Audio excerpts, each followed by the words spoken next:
جی بالکل، اس وقت میں موجود ہوں پیراپلیجک پشاور سینٹر کے سی او چیف ایگزیکٹو آفیسر محمد الیاس صاحب کے ساتھ. الیاس صاحب شکریہ آپ نے ہمیں ٹائم دیا.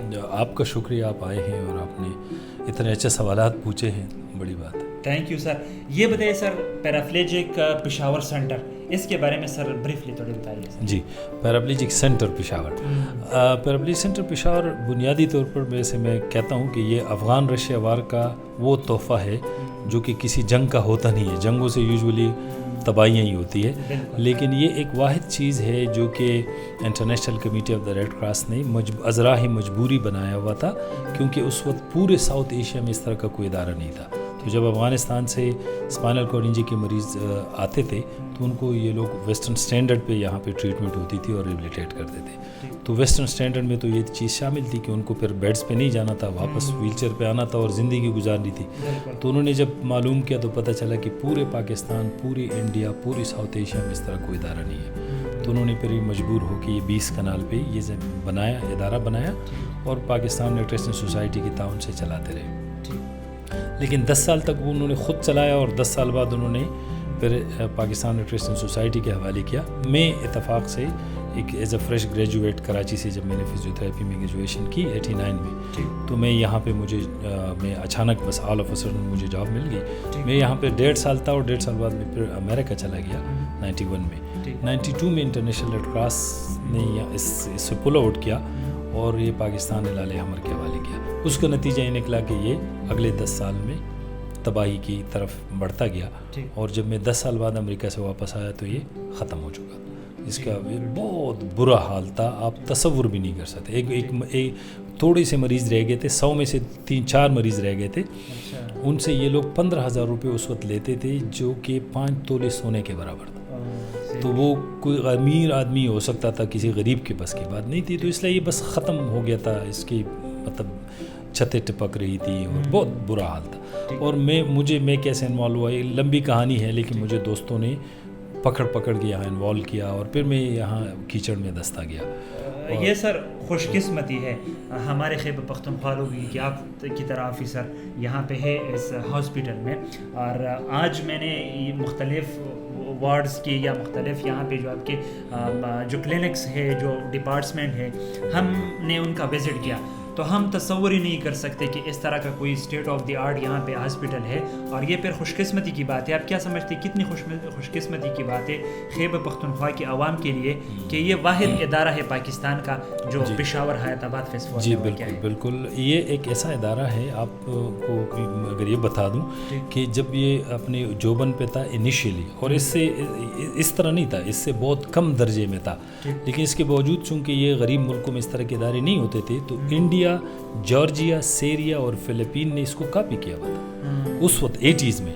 لیکن بعد میں بدقسمتی سے ہماری حکومتوں نے اس طرف کوئی توجہ نہیں دی اور جو ادارہ آلریڈی بنا ہوا تھا وہ بھی خراب ہو گیا. اور پھر وہ جس طرح میں نے کہانی آپ کو بتائی کہ میں انوالو ہو گیا اور 7 سال ہمیں لگے اس کے لیے آرڈیننس پاس کرنے میں، حکومت کو کنونس کرنے میں کہ یہ آپ کا ادارہ ہے، اس کو پلیز ٹیک اوور کر لیں کہ ٹھیک ہے نا. یہ سارا سب کچھ کرنے کے بعد اور پھر وہ آرڈیننس 2 سال بعد ہم نے ایکٹ میں بدلا اور اس کے نتیجے میں ایک پرپیچویلٹی اس کو ملی اور یہ اب ادارہ الحمدللہ نہ صرف یہ کہ یہ بحال ہو گیا، اس کو ادارے ہی کو ہم نے ریبلیٹیٹ کیا پہلے، بلکہ الحمدللہ یہ ادارہ اب دوبارہ پورے لو اینڈ مڈل انکم کنٹریز کے لیے ایک مثال بنا ہوا ہے ایفیشنسی کا اور کنٹرولز کا، فائنینشیل کنٹرولز کا. ہم بہت کم پیسوں میں بہت بڑا کام کرتے ہیں. ہم کچھ ایسے کام کرتے ہیں جو آج تک کسی ادارے نے نہیں کیے. فار ایگزامپل ہم اپنے اسسٹیو ڈیوائسز خود بناتے ہیں، اپنی ویل چیئرز ہم خود بناتے ہیں. Custom made wheel chair western ملکوں میں اگر آپ کسی سے بات کریں کہ یہ کسٹم میڈ ویل چیئر ہے تو وہ کہیں گے یار یہ کیسے خریدا آپ نے، یہ تو انشورنس کے بغیر کوئی خرید ہی نہیں سکتا. لیکن ہم الحمدللہ کسٹم میڈ ویل چیئر بنا کے اپنے مریضوں کو مفت دیتے ہیں، خواہ وہ مریض گلگت سے آئے، خواہ وہ مریض چترال سے آئے، خواہ وہ مریض پشاور کا ہو یا وہ چکوال کا ہو، ڈزنٹ میٹر، یا ایون کہ اگر کابل کا ہو. اس طرح ہم ایک اور کام کر رہے ہیں کہ وہ جو اسسٹیو ڈیوائسز والا جو ہمارا ورکشاپ تھا اس کو ہم نے ایک فیکٹری میں بدلا اور now we are the owner. یہ ادارہ اون کرتا ہے ایک فیکٹری کو جہاں پہ ویل چیئرس نہ صرف بنائے جاتے ہیں اپنے مریضوں کے لیے بلکہ جو اضافی ہمارا ایکوپمنٹ بنتا ہے وہ ہم سیل کرتے ہیں اور اداروں کو اور اس سے ہم کچھ ادارے کے لیے پیسے بھی بناتے ہیں. دوسرا ایک کام ہم کرتے ہیں جو کوئی اور نہیں کرتا وہ ہے یہ ہے کہ ہم پختونخوا کے چترال سے ڈیگ خان تک جتنے صوبے ہیں ضلع ہیں پختونخوا کے ہر ضلع میں ہمارا جو بھی مریض ہے اس کے گھر پہ ہماری ٹیم پہنچ جاتی ہے ڈسچارج ہونے کے بعد اور ان کے گھروں میں ہم wheel chair accessible bath room بنا کے دے دیتے ہیں اپنے ادارے کے پیسوں سے. ہم ان کو wheel chair accessible bath room بناتے ہیں. اگر کوئی ایکسیسیبلٹی کا اور چھوٹا موٹا مسئلہ ہو وہ حل کر کے دیتے ہیں. ان کو ہم جابز دلانے کے لیے کوشش کر رہے ہوتے ہیں. ہم سب کو جاب نہیں دلا سکتے لیکن ہماری کوشش ہوتی ہے ان کو گائیڈ کر رہے ہوتے ہیں ان کو ٹرین کر رہے ہوتے ہیں. ان کو اسکولوں کالجوں میں داخلے دلوا دیتے ہیں. ان کو انکریج کرتے ہیں کہ اپنا کاروبار کرے اپنا. تو یہی اس کا نتیجہ ہے کہ ہمارے یہاں سے اسپائنل کارڈ انجری یعنی کمر اور گردن کی ہڈی جن لوگوں کی ٹوٹ جائے وہ ان میں سے 80% ہمارے ایسے لوگ ہوتے ہیں جو یہاں سے جانے کے بعد اپنے کاروبار کرتے ہیں یا اپنی نوکری کرتے ہیں یا اپنی تعلیم جاری ہیں. جی سر آپ نے کاروبار اور نوکری کی بات کی ہے.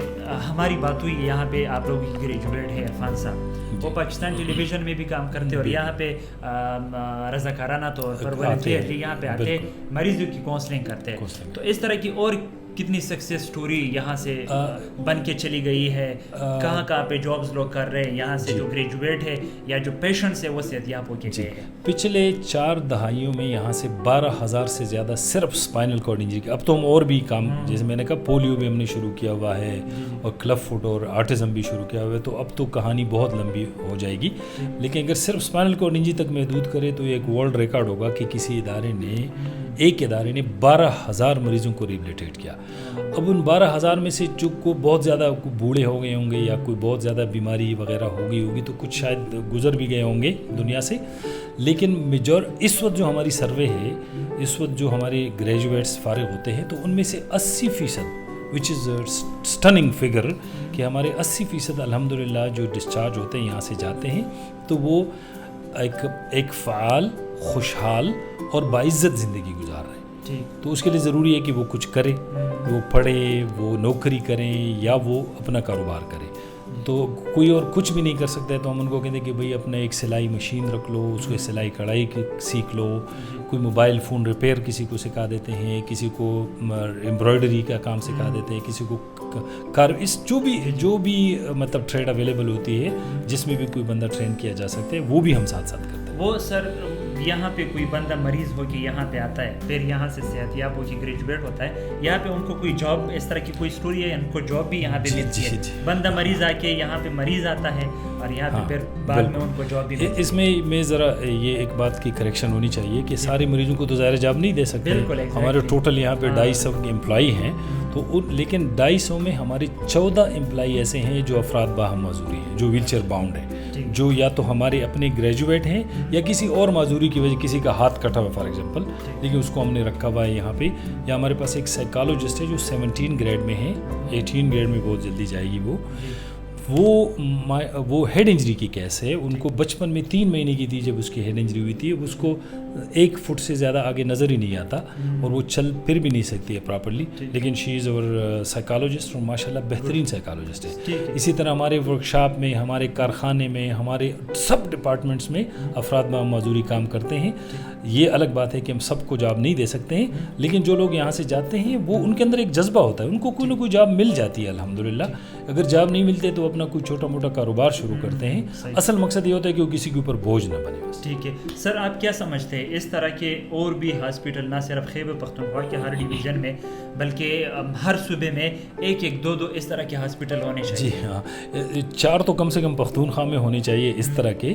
چھوٹے چھوٹے تو میرے خیال میں 20 ہونے چاہیے لیکن بڑے ادارے کم سے کم پختونخوا کی حد تک تو 4 ہونے چاہیے جس میں سے 2 تو الحمدللہ ایک یہ ہے اور ایک ہم بنو میں صدرن ڈسٹرکٹس تو کور ہو جائیں گے انشاءاللہ. لیکن ملاکن ڈویژن اور ہزارہ ڈویژن کے لیے کم سے کم 2 بڑے ادارے ہونے ضروری ہے. اس کے اوپر حکومت غور کر رہی ہے الحمدللہ. مجھے یقین ہے کہ فیوچر میں اس میں ہمیں کامیابی ہوگی. لیکن باقی صوبوں میں تو بڑے صوبے پنجاب میں تو 10 اس طرح کے ادارے ہونے چاہیے. چھوٹے ادارے تو وہاں 100 سے زیادہ ہونے چاہیے لیکن بدقسمتی سے اس طرف کبھی کوئی توجہ نہیں دی گئی ہے. ہمارا ادارہ جس طرح آگے بڑھ رہا ہے آہستہ آہستہ انشاءاللہ حکومتوں کو بھی اور میڈیکل میڈیکل فریٹرنیٹی کو بھی, عوام کو بھی احساس ہوتا جا رہا ہے, تو مجھے یقین ہے کہ وہ دن دور نہیں جب پاکستان کے ہر کونے کونے میں, ہر ضلع میں ایک ادارہ انشاءاللہ موجود ہوگا اس طرح. اور مجھے یقین ہے کہ ہمارے جو افراد باہم معذوری جس مشکل سے زندگی گزار رہے ہیں, جن تکلیفوں ان مصیبتوں سے ان کو گزرنا پڑتا ہے, انشاءاللہ ان کی زندگیوں میں آسانی آئے گی اور وہ ایک خوشحال, فعال اور باعزت زندگی گزار سکیں گے. جی بالکل. الیاس صاحب تھے chief executive officer paraplegic centre Peshawar کے, جن سے ہماری بات ہوئی اور انہوں نے تفصیلاً آپ لوگوں کے بارے میں, آپ مریضوں کے بارے میں بتایا آپ لوگوں کو کہ کس طرح یہاں پہ مختلف حادثات کے پیشنٹس آتے ہیں, پھر کس طرح ان کی یہاں پہ علاج ہوتی ہے, کس طرح ان کو ریہیبلیٹیٹ کیا جاتا ہے, پھر وہ گریجویٹ ہو کے وہ جاتے ہیں, گھروں کو جاتے ہیں, وہ اپنے لیے کاروبار سٹارٹ کرتے ہیں, بعض لوگ نوکریاں کرتے ہیں.